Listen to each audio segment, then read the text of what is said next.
El aire nocturno en Chihuahua traía un fresco que recordaba cómo las noches del desierto caen rápido en penumbra. Entré a la hacienda, un restaurante donde Mauricio y yo celebrábamos aniversarios, graduaciones y hasta el 10º cumpleaños de Emiliano. Esta noche se suponía que era mi turno, para marcar 65 años con la familia, sin alboroto. Emiliano se levantó de la mesa junto a la ventana cuando me acerqué, con una sonrisa tensa y las manos inquietas sobre el mantel. A su lado, Paloma brillaba en un vestido rojo, su voz un poco más aguda de lo normal mientras exclamaba: «¡Feliz cumpleaños!». Consuelo besó el aire cerca de mi mejilla antes de guiarme a la silla frente a ella. Algunos amigos y parientes lejanos ya estaban sentados, murmurando cortesías. Pedimos. La charla fluyó como siempre el clima, el trabajo, los planes de Paloma para redecorar. Por un momento, me permití creer que esta cena era solo una reunión, nada más.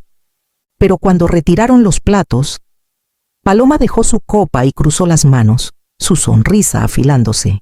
«Consuelo», anunció. «Emiliano y yo decidimos que esta será tu última cena en libertad antes de la casa de retiro». Risitas incómodas revolotearon por la mesa. Sin saber si era una broma, mi hijo mantuvo la mirada en su servilleta. Su silencio más fuerte que las palabras de ella. El golpe dolió, pero no era nuevo. Tomé mi copa de vino. Bebí despacio y la puse en la mesa con calma deliberada. Entonces dije, firme y clara: «Esta es su última cena teniendo una casa donde vivir». La sonrisa de Paloma titubeó, y el tenedor de Emiliano chocó contra su plato. Tomé mi bolso y me levanté, dejando sus risas nerviosas y el peso de mis palabras flotando en el aire mientras salía a la noche que se enfriaba, ya segura de mi próxima llamada. Cuando llegué a casa esa noche, puse mi bolso en la mesa del pasillo y solté el broche del reloj de Mauricio. La banda de plata había perdido brillo con el tiempo, pero lo usaba en cada momento importante, como si su mano aún sostuviera la mía. Esa noche, el peso se sentía más pesado, no solo en mi muñeca, sino en los años de recuerdos que se negaban a callar. Habían pasado 15 años desde el infarto repentino de Mauricio. Emiliano tenía apenas 25 entonces, perdido entre trabajos e ideas de quién quería ser. Recuerdo corregir exámenes hasta el amanecer en el colegio comunitario. Luego, correr a casa para preparar su almuerzo como si aún estuviera en la secundaria. Las cuentas se apilaban como ladrillos, pero las pagué una a una. Aunque eso significara saltarme comidas o posponer reparaciones del coche, los años más duros vinieron con la crisis inmobiliaria del 2008. Emiliano me llamó una noche, llorando, diciendo que el banco estaba a punto de quitarle su casa. Conduje al otro lado de la ciudad con un cheque que no tenía derecho a escribir, vaciando casi todos los bonos de ahorro que Mauricio y yo habíamos acumulado. Le dije que era temporal, que me lo devolvería cuando las cosas mejoraran. Nunca lo hizo y nunca lo pedí. En ese momento creía que eso hacían las madres: proteger, proveer, borrar la deuda antes de que se convirtiera en vergüenza. Pensé que si daba lo suficiente, Emiliano aprendería gratitud, responsabilidad, tal vez incluso ternura. Pero con los años, cuando Paloma entró en su vida con sus bolsas de diseñador y su gusto por renovaciones constantes, noté cómo Emiliano pasaba por alto mis sacrificios. Ya no me llamaba solo para escuchar mi voz. Llamaba cuando necesitaba algo firmado, prestado o resuelto. Pasé la mano por el cristal del reloj de Mauricio, frío bajo mis dedos, y me di cuenta de que mi silencio había sido mi mayor error. Había dado todo sin exigir respeto a cambio. Y esa noche me mostró a dónde me había llevado ese camino. Me dirigí al cajón donde guardaba la escritura, sabiendo que era hora de dejar de fingir que no me quedaba nada. No dormí esa noche. El silencio de la casa me oprimía, roto solo por el tic-tac del viejo reloj de Mauricio en el pasillo. Justo antes de la medianoche, abrí el cajón inferior del escritorio donde guardaba papeles que nadie más conocía Mis manos pasaron por facturas de servicios y estados de seguros hasta tocar el sobre grueso, el que había escondido como un secreto culpable. Dentro estaba la escritura, prueba de que la casa donde vivían Emiliano y Paloma era mía, no de ellos. Recordé el día que la firmé. La hipoteca de Emiliano colapsó en los escombros de la crisis inmobiliaria. Él y Paloma estaban ahogados en deudas, apenas manteniendo las luces encendidas. Pagué los atrasos sin dudar, insistiendo solo en que la escritura se transfiriera a mi nombre para proteger la propiedad de los acreedores. Pensé que sería temporal, solo un escudo hasta que encontraran su rumbo, pero con los años, y sin gratitud alguna, dejé los papeles guardados, con la humillación del restaurante aún resonando en mis oídos. Tomé el teléfono y marqué a Leonardo Guzmán. Había sido amigo de Mauricio mucho antes de ser mi abogado, estable y discreto. El tipo de hombre que nunca necesitaba recordatorios de lealtad. Contestó al segundo timbre, su voz cálida pero alerta. Perdón por llamar tan tarde, dije, pero no puede esperar. Necesito revisar una escritura. Cuando llegó a la mañana siguiente, café en mano, extendí los papeles sobre la mesa de la cocina. Leonardo los leyó con cuidado, asintiendo como si ya supiera a dónde llevaría esto. Tú tienes el título, dijo. Si ellos escalan sus amenazas, tienes todo el derecho de iniciar un desalojo, por primera vez en años. No sentí miedo, solo claridad. Aplané la escritura bajo mi palma, firme como el sol del desierto, y supe que había terminado de vivir como si no tuviera nada que proteger. La verdadera batalla. Lo sentía. Apenas comenzaba. Para el fin de semana, el teléfono empezó a sonar de maneras que dolían más que reconfortaban. Mi prima en Hermosillo llamó primero, su voz tensa con una simpatía ensayada. Consuelo, escuché que has estado olvidando cosas. Tal vez es hora de que consideres ayuda. Luego, una sobrina en Juárez dejó un mensaje. Tía, estamos preocupadas por ti. Emiliano dice que ya no puedes seguirle el paso. Cada llamada parecía menos preocupación y más semillas plantadas. La mano de Paloma era obvia. Su voz viajaba más rápido que el viento del desierto. Y ahora, mi nombre cargaba susurros de declive. El viernes por la tarde, un golpe seco en mi puerta llegó sin invitación. Al abrir, una mujer con bata blanca estaba allí, portapapeles en mano. Señora Consuelo, soy la doctora Vargas, especialista en geriatría. Su familia me pidió que la evaluara. La audacia casi me hizo reír. Sin mi consentimiento pregunté, manteniendo la voz firme. A veces las familias se preocupan, dijo, con esa suavidad clínica que enmascara la intrusión. Entonces que lo persigan legalmente. No entrarás a mi casa sin una orden judicial. Mantuve la puerta firme, mi mirada nivelada. Por un momento ella titubeó. Anotaré tu negativa, dijo finalmente, y se fue con una sonrisa cortés que cargaba más lástima que respeto. Al cerrar la puerta, vi el coche de Emiliano estacionado al otro lado de la calle. Salió, con las manos hundidas en los bolsillos, los ojos esquivos. Mamá, comenzó. Paloma solo quiere lo mejor. Tal vez, no estaría mal que te revisaran. Sentí un calor en el pecho. Emiliano, manejo mis finanzas, leo cada mañana, conduzco con cuidado, mantengo esta casa. ¿Qué se supone que estoy olvidando? Tragó saliva, pero su silencio me dijo suficiente.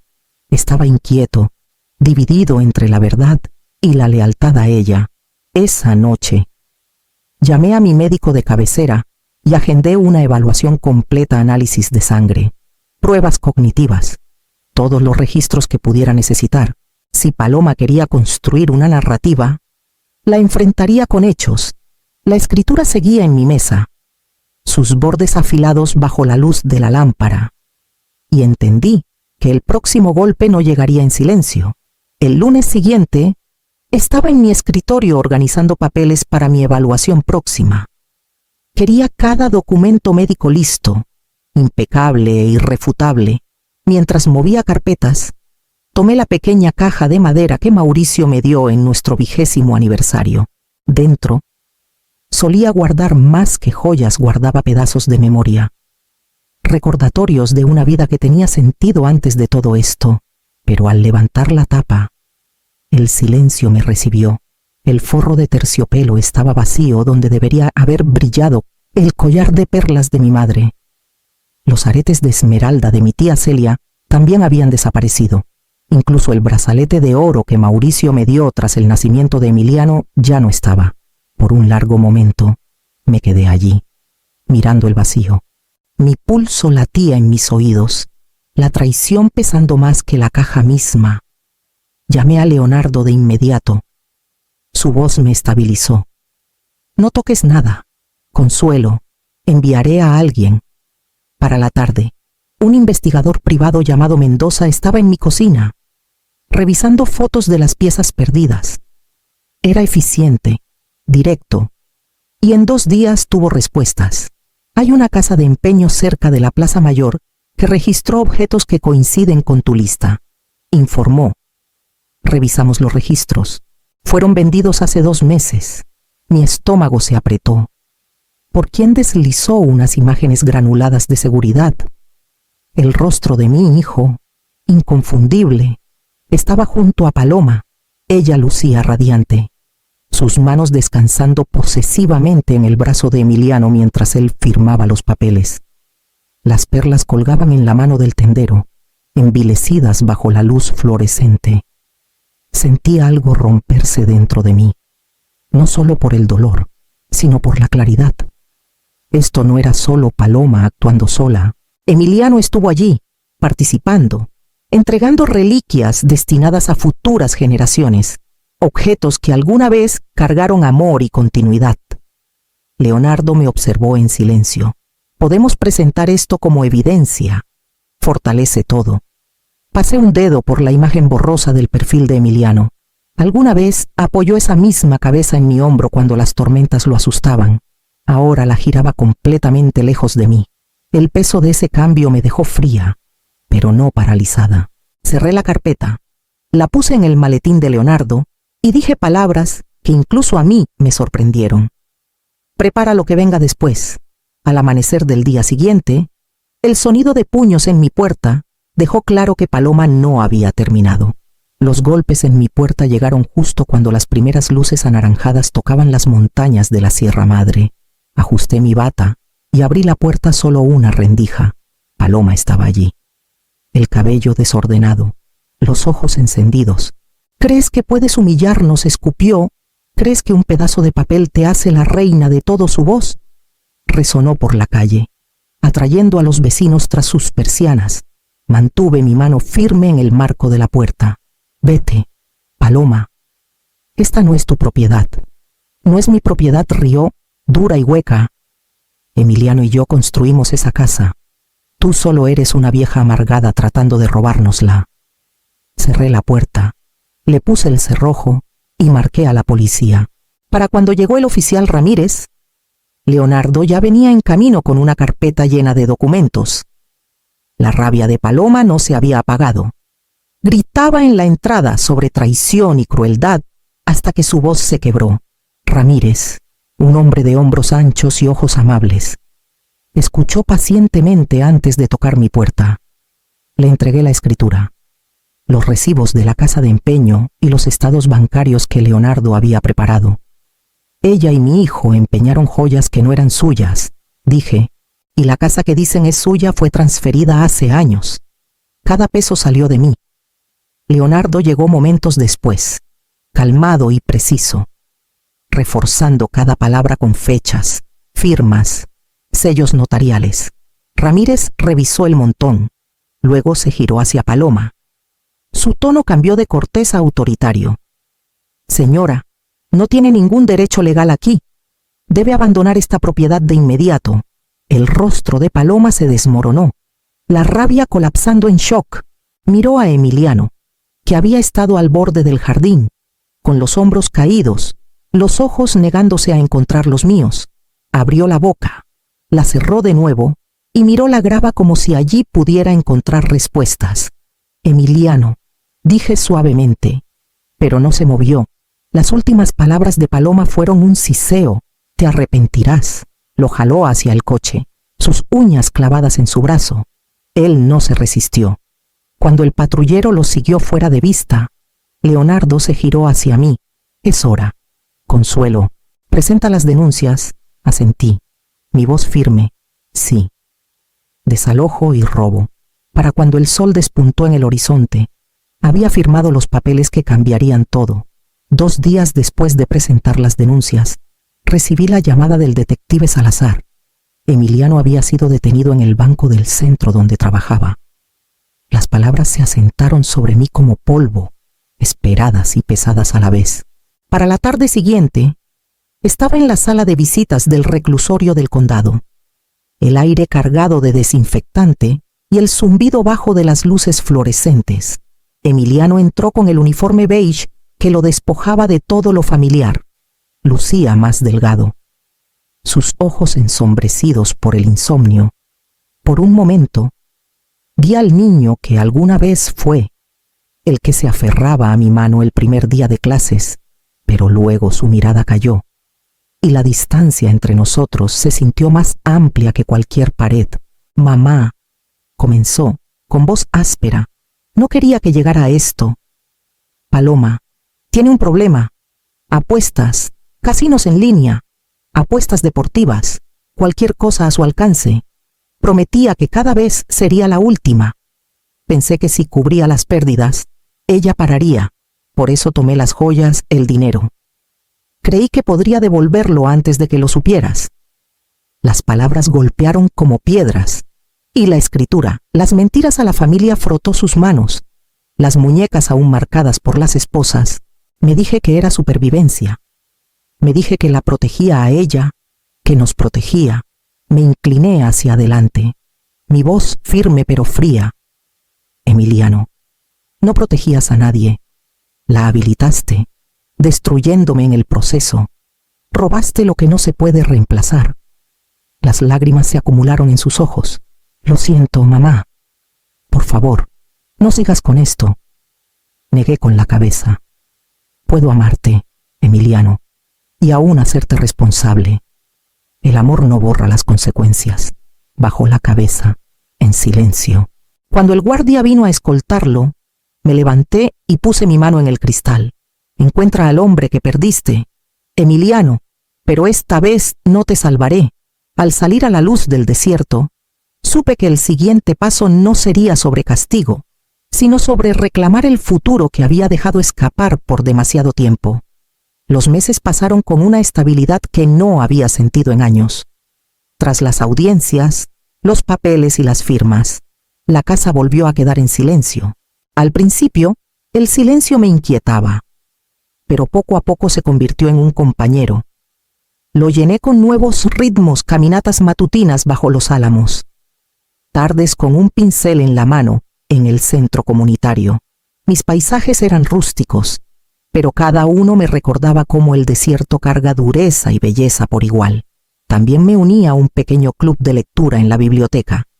Mujeres de mi edad, algunas viudas, otras divorciadas, todas cargando historias que rara vez contábamos.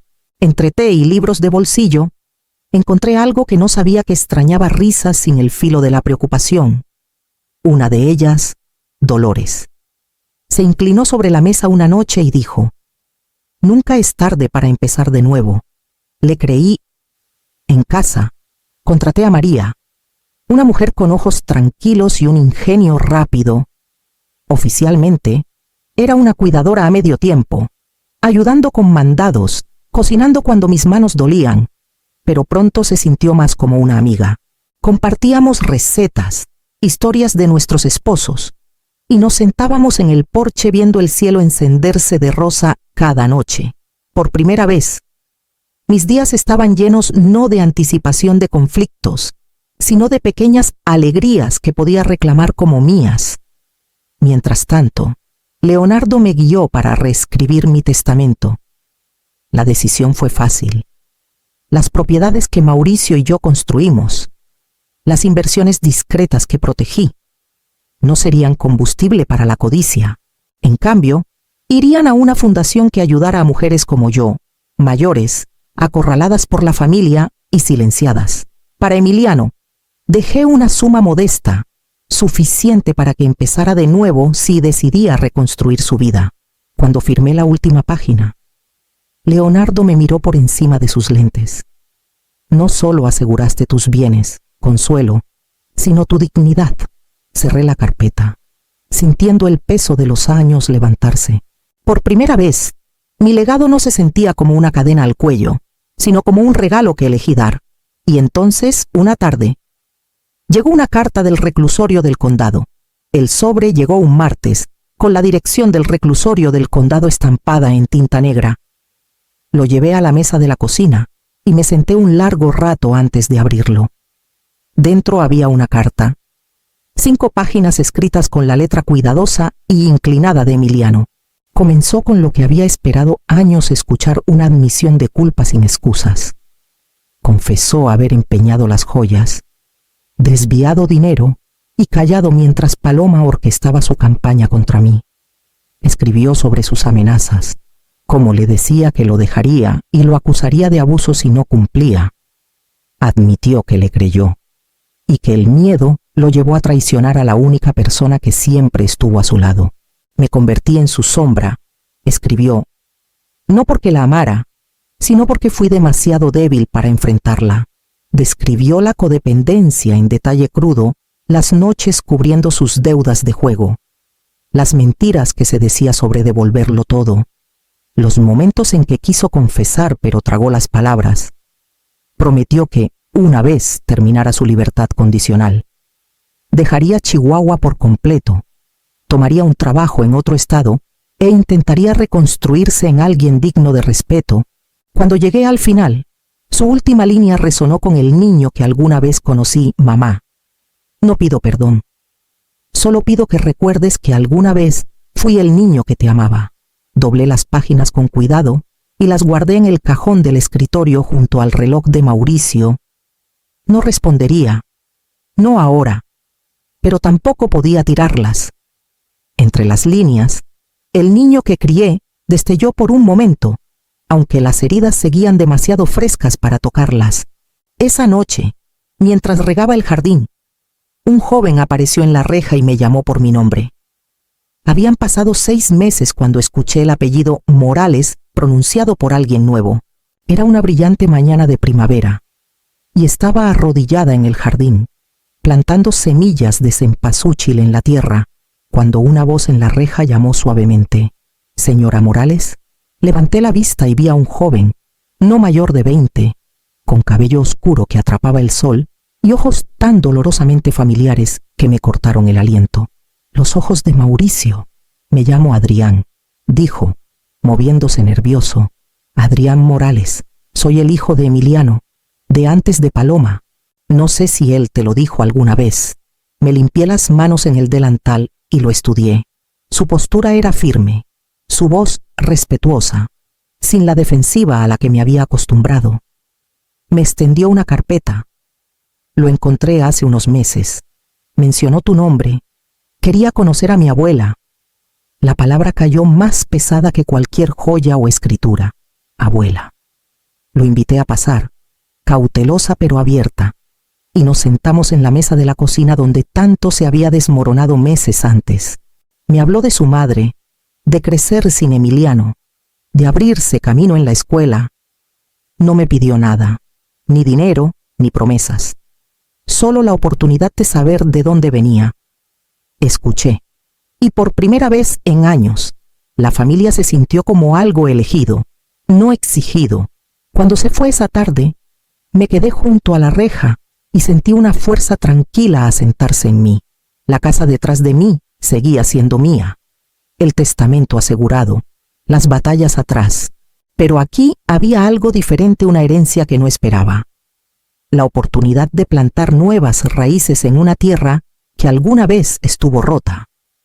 Y por primera vez creí que podrían crecer,